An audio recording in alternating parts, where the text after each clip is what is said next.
Ainult 10% perevägivalla juhtumitest jõuab politseisse, kuid üle Eesti toimub 40 väljakutset päevas. Arvutused näitavad jahmatavat tõde. Statistiliselt on iga 3. naine Eestis kogenud füüsilist või seksuaalset vägivalda. Kuidas aga näha märke juba suhte alguses? Esimesed märgid ei pruugi olla üldse vägivallale otseselt viitavad. Pigem võivad isegi tunduda sellise ülihoolitsemisena.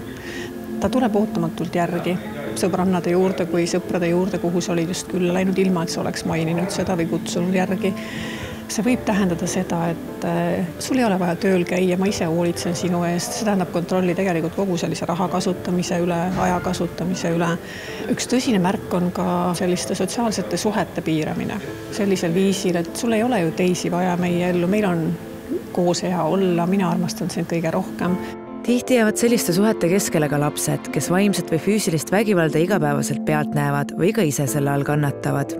Need käitumismallid tulevad aga tihti ellu kaasa. Statistiliselt pigem poisid võtavad sellise vägivaldse käitumise üle oma isadelt ja tüdrukud siis õpivad siukses vägivaldses peredünaamikas, et niimoodi peabki naistega käituma.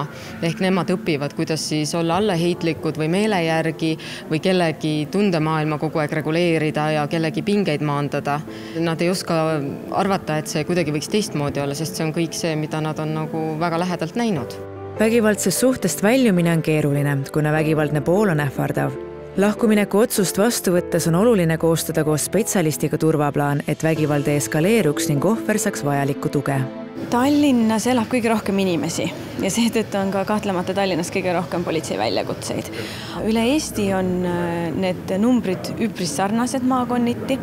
Täna me suudame ka pakkuda juba paremat abi, mis on ka üks selle tänase ürituse eesmärke, et andagi signaal ka kannatanutele, et tegelikult on abi olemas ja me spetsialistid on väga teadlikud, kuidas teid aidata. Konverents lähisuhte vägivallast lähedalt ja kaugelt tõi kokku spetsialiste nii Eestist kui välismaalt, kes pakkusid enda praktikast tulenevaid teadmisi selle laiaulatusliku probleemiga tegelemiseks.